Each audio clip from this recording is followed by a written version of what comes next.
তো গাইস আজকে আমাদের ইন্ডিয়ান বাইক ড্রাইভিং গেমের মধ্যে আকাশ থেকে অনেকগুলো লাভা পড়তে থাকে। আর যখনই ওই লাভাগুলো আমার ঘরের উপরে পড়ে আমার ঘরের নিচে হয়ে যায় একটি অনেক বড় গর্ত, আর আমার ঘরটি চলে যায় ওই বড় গর্তের মধ্যে। আর এখন আমি আমার ঘর কিভাবে ফিরিয়ে আনবো? আরে গাইস এটা কি হয়ে গেল আমার ঘরের সাথে? আমার ঘরের উপরেই এতগুলো লাভা পড়তে হলো, কিন্তু আমি একটা কথা বুঝতে পারছি না, ওই লাভা পড়ার কারণে আমার ঘরের নিচেই কেন এত বড় গর্ত হলো? আর এই গর্তটা একবার দেখো কত গভীর, বাপ রে বাপ, আমি তো উপর থেকে কিছু দেখতেই পাচ্ছি না। আর এই গর্ত দেখেই অনেক ভয় লাগছে আমার, কোথায় যে চলে যাচ্ছে এই গর্তটা সোজা। কিন্তু গাইস আমাকে যে করি হোক এই গর্তের মধ্যে থেকে আমার ঘরটিকে আবার ফিরিয়ে আনতে হবে, না হলে আমি থাকবো কোথায়? আমার তো আর ঘরও নেই থাকার মতো। চলো গাইস একটা কাজ করি, আমি এই বড় গর্তের মধ্যে লাফ দিয়ে দিই, দেখি আমার ঘরটি কোথায় চলে যাচ্ছে। ওকে এই দেখো জাম দিয়ে দিলাম। ও ভাই সাহেব আমি তো সত্যি সত্যি জাম দিয়ে দিলাম, কিন্তু আমার তো এখন খুব ভয় লাগছে, আমি আবার এখান থেকে পড়ে মারা যাবো না তো? আর এই গর্তটা কত গভীর দেখো একবার, এই রাস্তা তো শেষই হচ্ছে না, আর আমাকে কোথায় নিয়ে যাচ্ছে আমি সেটাও তো বুঝতে পারছি না। আরে বাপরে এটা আবার লাভা নাকি? আরে না না এটা তো লাভা না। আরে গাইস আমার তো কিছুই হয়নি, এটা তো একটি বেলুন, আমি বেলুনের উপরে পড়লাম। কিন্তু এ কি, এখানে আমার ঘর দেখতে পাচ্ছি না কেন? আমার ঘরটা আবার কোথায় চলে গেল? আর আমি বা এটা কোথায় চলে আসলাম? আর বন্ধুরা আমার ঘর তো এই গর্তের মধ্যেই পড়ে গিয়েছিল, কিন্তু এর আশেপাশে তো কোনো জায়গায় আমি ঘরই দেখতে পাচ্ছি না। আর আমি এখন এই গর্তের মধ্যে থেকে বাইরে কি করে যাব? কিন্তু এক সেকেন্ড গাইস এটা আবার কি? ও ভাই সাহেব এটা তো একটি ক্যান্টিনার দিয়ে রাস্তা হয়ে গেছে, কিন্তু এই রাস্তাটা আবার কোথায় যাচ্ছে সেটাই তো বুঝতে পারছি না আমি। চলো তো বন্ধুরা একটা কাজ করি, আমি এই রাস্তা দিয়ে সোজা চলে যাই ওইখানে, দেখি ওখানে কি আছে। আর আমার কেন জানি মনে হচ্ছে আমার ঘরটি ওই জায়গায় চলে গেছে। ও ভাই সাহেব ওই দেখো বন্ধুরা, ওটা তো আমার জমির মতো লাগছে, আর এই জায়গাতেও তো কোনো ঘর নেই। আমার সাথে এইসব কি হচ্ছে আমি তো কিছুই বুঝতে পারছি না। আরে আরে বন্ধুরা এ কি, এই ক্যান্টিনার গুলো তো অনেক স্লিপ করছে, আমি তো ঠিক মতো নিচে নামতেই পারছি না, তাই আমাকে ঝাঁপিয়ে ঝাঁপিয়ে নামতে হচ্ছে। আর এই ক্যান্টিনারের রাস্তাটা একবার দেখো, সোজা নিচে চলে যাচ্ছে আবার সামনে থেকে উপরে চলে যাচ্ছে। আমাকে তো আজকে ওই উপরে যেতে অনেক কষ্ট হবে আমার, কিন্তু কি আর করার, আমাকে তো এখান থেকে আমার ঘরটাকে বাইরে নিয়ে যেতে হবে, তাই আমাকে এত কষ্ট করতে হচ্ছে। আর এই রাস্তাটা একবার দেখো কত ভয়ঙ্কর, আমি যদি ভুল করেও এর নিচে পড়ে যাই তাহলে তো আমি সোজা মারা যাবো। ওকে বন্ধুরা এই দেখো আমি আস্তে আস্তে উপরে ওঠা শুরু করে দিয়েছি, মনে হচ্ছে আমি খুব তাড়াতাড়ি পৌঁছে যাবো। এই তো লাফ দিয়ে দিয়েছি। ও ভাই সাহেব সত্যি সত্যি আমি ফাইনালি পৌঁছে গেলাম। আর এই জায়গাটাকে দেখে মনে হচ্ছে একদম আমার বাড়ির মতো, মনে হচ্ছে আমি আমাদের পৃথিবীতে চলে এসেছি। কিন্তু না বন্ধুরা এটা কোনো পৃথিবী না, মনে হচ্ছে এটা কোনো জাদুই দেশ। আর গাইস এখানেও আমার বাড়ির মতো গর্ত আছে, আর আমার সুইমিং পুলটাও দেখো সেই আগের মতোই আছে। চলো তো একবার সুইমিং পুলটা ভালো করে দেখি। ও ভাই সাহেব এই সুইমিং পুলটা তো অনেক গভীর। না না এখান থেকে আমি চলে যাই, যদি ভুল করেও আমি পা পিছলে এর মধ্যে পড়ে যাই তাহলে আমি এখানে ডুবেই মারা যাবো। আর এই হলো সেই গর্তটা যেটা অনেক গভীর। চলো একটা কাজ করি, আমি আবার এই গর্তের মধ্যে লাফ দিই, দেখি সামনে গিয়ে কি হয়। অলরাইট গাইস আমি এই গর্তের মধ্যে লাফ দিয়ে দিয়েছি, দেখি এবার আমি আস্তে আস্তে নিচের দিকে যাই। ও ভাই সাহেব মনে হচ্ছে তো এবার এটা আরো গভীর, আর নিচে কোনো বেলুন টেলুন যদি না থাকে তাহলে তো আমি এখানে পড়লেই মারা যাবো। আরে হ্যাঁ বন্ধুরা নিচে মনে হচ্ছে বেলুন আছে। ও ও ভাই সাহেব ফাইনালি আমি নিচে চলে এসেছি। আবে ও ভাই সাহেব এগুলো আবার কি? ওরে বাপ রে বাপ, এগুলো তো একটি জায়ান্ট পুলিশ অফিসার এবং একটি জায়ান্ট কুকুর। আর এই দেখো এটা তো জায়ান্ট রামু যেটা আমার বন্ধু, কিন্তু আমি আবার এটা কোথায় চলে আসলাম? আমার তো এখানে খুব ভয় লাগছে, কত ভয়ঙ্কর ভয়ঙ্কর জিনিস দেখা যাচ্ছে এখানে। আর ওই দেখো এখানেও তো সেই আমার ঘরের মতো সেই জায়গাটা আছে, মনে হচ্ছে আমাকে আবার ওখানে যেতে হবে। আর ওখানে যেতে হলে তো আমাকে এই জায়ান্ট জম্বিগুলোর গায়ের উপর দিয়ে যেতে হবে, কিন্তু আমাকে খুব সাবধানের সাথে এই জায়ান্ট জম্বিগুলোর উপর দিয়ে যেতে হবে, কারণ এরা যদি ভুল করেও একবার ঘুম থেকে উঠে পড়ে তাহলে তো আমাকে এরা এখানেই খেয়ে ফেলবে। আর এই রাস্তাটা কত ভয়ঙ্কর দেখো, যদি আমি ভুল করেও এর নিচে পড়ে যাই তাহলে তো তোমাদের কি বলবো, আমি তো সোজা মারা যাবো। ওকে আমি জায়ান্ট পুলিশ অফিসারের হাতটা পার করে চলে এসেছি, এবার আমাকে আস্তে আস্তে ওই কুকুরের লেজ দিয়ে ওই সোজা চলে যেতে হবে। গাইস আমি তো একটা কথা বুঝতে পারছি না, এটা কুকুর না শিয়াল সেটা তোমরা একটু কমেন্ট করে জানাও তো। আর এই কুকুরটা কত বড় একবার দেখো, বাপরে বাপ এত বড় কুকুর যে হয় আমি এটা না দেখলে বিশ্বাস করতে পারতাম না। চলো বন্ধুরা অনেক কষ্ট করার পরে ফাইনালি আমি এর গলার উপরে চলে এসেছি, এবার আমাকে মাথার উপরে উঠে সোজা লাফ দিতে হবে।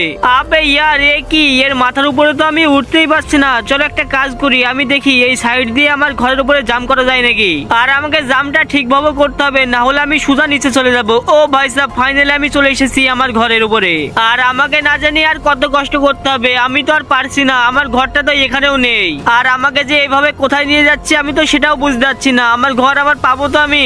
আর আমি তো এই জায়গা থেকে এখন আমাদের পৃথিবীতেও যেতে পারবো না, আমি তো খুবই বিপদে পড়ে গেলাম। চলো যা হবে দেখা যাবে, আমি এই গর্তেও লাফ দিয়ে দিই, দেখি আমাকে আসলে কোথায় নিয়ে যাচ্ছে। আর এই গর্তটি তো আগের ওই দুটো গর্ত থেকে অনেক বেশি গভীর। গভীর। আরে আরে ইয়ার, আমি তো পা পিছলে এবার নিচে পড়ে গেছি, আমাকে ঠিক মতো ব্যালেন্স করে নিচে যেতে হবে। আরে গাইস 1 মিনিট, এটা আবার কোথায় লাফ দিয়ে দিলাম আমি? নিচে তো মনে হচ্ছে কোনো বেলুন টেলুন নেই, কারণ এর আগে তো নিচে লাল রঙের বেলুন দেখা যাচ্ছিল, কিন্তু এবার তো সব কালো কালো দেখা যাচ্ছে। আরে বাপরে, এটা কি হলো? আমি আবার এটা কোথায় চলে যাচ্ছি? আরে আরে, আমাকে কেউ বাঁচাও। আবে ও 1 মিনিট গাইস, ওই তো মনে হচ্ছে আমার ঘর দেখতে পাচ্ছি আমি, কিন্তু এখান থেকে পড়লে তো আমার অনেক লাগবে। আবে ইয়ার, সত্যি সত্যি আমার অনেক লেগেছে, মনে হচ্ছে হাড়গুলো পুরো ভেঙে গেল। কিন্তু গাইস একবার এই জায়গাটাকে দেখো, এখানে আমার ঘর এবং আমার গাড়ি এবং আমার সুইমিং পুল সবকিছুই এখানে আছে।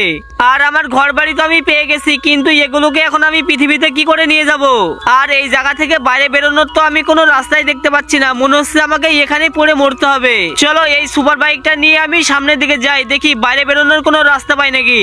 আর এটা আবার কোন জায়গা? বাপরে বাপ, কত ভয়ঙ্কর লাগছে। আমার বাইক নিয়ে তো সামনের দিকে যেতেই ইচ্ছা করছে না, কিন্তু কিছু করার নেই, আমাকে যদি বাইরে বেরোতে হয় তাহলে এইটুকু কষ্ট করতেই হবে। আর বন্ধুরা, আমার মনে হচ্ছে আমি মাটির অনেক গভীরে চলে এসেছি, তাই আমি এখানে ঠিক মতো নিঃশ্বাসও পাচ্ছি না।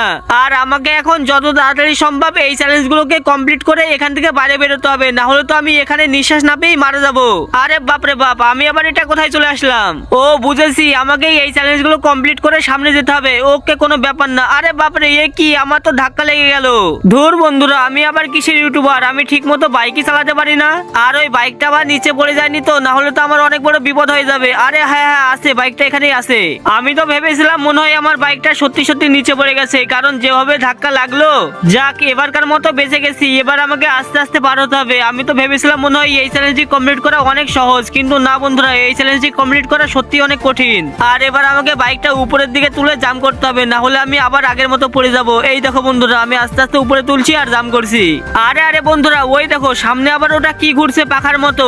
আরে বাপরে, এই পাখাগুলো তো আমাকে সামনের দিকে যেতেই দিল না, আমার সাথে ধাক্কা লেগে গেল। আরে বাপরে, এ কি, আমি তো সত্যি সত্যি নিচে পড়ে গেলাম। চলো কোনো ব্যাপার না, আমি আরো একবার চেষ্টা করি, দেখি এবার আমি পার হবো। ফুল স্পিড দিয়ে দিয়েছি গাড়ির আমি, এবার তো আমি পার হতেই হবে। আরে ইয়ার, আমি তো আবার পাখায় বেঁধে গেলাম। গাইস, এই পাখা তো আমাকে সত্যি অনেক বিরক্ত করছে, আমাকে তো বাইক নিয়ে সামনের দিকে যেতেই দিচ্ছে না। দেখি এবার কি হয়। আবে ইয়ার, আবার আমি পাখায় বেঁধে গেলাম। বন্ধুরা, এই পাখাটা তো ঘুরছে না, যার কারণে আমি নিচে পড়ে যাচ্ছি বারবার। দাঁড়াও, এবার আমি এই সাইড দিয়ে পার হবো। এই নে, ফুল স্পিড দিয়ে দিয়েছি। ও ভাইসা, মনে হচ্ছে এবার আমি পৌঁছে যাবো, কিন্তু আমার জামটা একটু বেশি হয়ে গেছে, আমার বাইক তো আমি কন্ট্রোল করতে পারলাম না। ধুর বন্ধুরা, আমার তো মনে হচ্ছে আমি আর এই চ্যালেঞ্জটি কমপ্লিট করতেই পারবো না, আর এখানেই আমি আটকা পড়ে থাকবো। আরে মনে হচ্ছে এবার আমি মধ্যে দিয়ে চলে যাবো। ও ভাই সাহেব, সত্যি সত্যি আমি এই পাখার মধ্যে দিয়ে চলে এসেছি। চলো ফাইনালি আমি এই চ্যালেঞ্জটি তো কমপ্লিট করে ফেলেছি। এবার আমি সামনের দিকে যাই, দেখি আমাকে আবার কোথায় নিয়ে যাই। আর আমি যদি এই ভয়ঙ্কর চ্যালেঞ্জটি কমপ্লিট করে ফেলি তাহলে আমার ঘর এবং আমি সুধা চলে যাব পৃথিবীতে। অলরাইট গাইস, আমি প্রায় 1 ঘন্টা চেষ্টা করার পরে এই চ্যালেঞ্জটি কমপ্লিট করে ফেলেছি, কিন্তু আমি আবার এটা কোথায় চলে আসলাম আর আমাকে এখন কি করতে হবে আমি তো কিছুই বুঝতে পারছি না। 1 মিনিট বন্ধুরা, আমার মনে হচ্ছে এই দেওয়ালের ওইদিকে কোনো কিছু থাকবে। চলো একটা কাজ করি, আমি এই দেওয়ালের উপর দিয়ে ওইদিকে চলে যাই, দেখি ওইদিকে সত্যি সত্যি কিছু আছে নাকি। ওকে, এই তো চলে এসেছি, কিন্তু কি, এটা আবার কোন জায়গা? আরে চলো তো সামনে গিয়ে দেখি। ও ভাই সাহেব, এটা তো সেই আমার আবার সুইমিং পুল এবং আমার সেই ঘরের গর্তটা। তার মানে আমাকে আবার এই গর্তের মধ্যে লাফ দিতে হবে। চলো কি আর করার আছে, জলদি আমি এই গর্তের মধ্যে লাফ দিয়ে দিই, দেখি এবার আবার আমাকে কোথায় নিয়ে যায়। ওকে, ফাইনালি আমি লাফ দিয়ে দিয়েছি। আর নিচে তো আবার সেই কালোর মতো লাগছে, মনে হচ্ছে নিচে আবার কোনো বেলুন নেই আর আমাকে আবার কোনো জায়গায় নিয়ে যাবে। আরে গাইস, এ কি, আমি তো সত্যি সত্যি গর্তের মধ্যে পড়ে যাচ্ছি। আরে বাপরে, কেউ বাঁচাও আমাকে, আমি মারা যাবো মনে হয় এবার। কিন্তু 1 সেকেন্ড, আমি আবার এটা কোথায় চলে আসলাম? আর এখানে তো পুরো সাদা সাদা লাগছে, আর আমি তো ঠিক মতো কিছু দেখতেও পারছি না এত দূর থেকে। চলো তো আমি আস্তে আস্তে নিচে যাই, দেখি আমি কোন জায়গায় চলে আসলাম আবার। আরে গাইস, এ কি, আমি তো আমাদের পৃথিবীতে চলে এসেছি। আর এই দেখো আমার ঘরও চলে এসেছে। যাক বন্ধুরা, ভালোই হয়েছে, আমার ঘর এবং আমি আবার পৃথিবীতে চলে এসেছি। কিন্তু আমার তো বিশ্বাসই হচ্ছে না, আমি আবার স্বপ্ন টপ্ন দেখছি না তো। না না বন্ধুরা, আমি মনে হয় সত্যি সত্যি পৃথিবীতে চলে এসেছি, কারণ এই দেখো আমার ঘরের নিচে আর কোনো গর্তও নেই, আর আমার সুইমিং পুলটাও সেই আগের মতো আছে।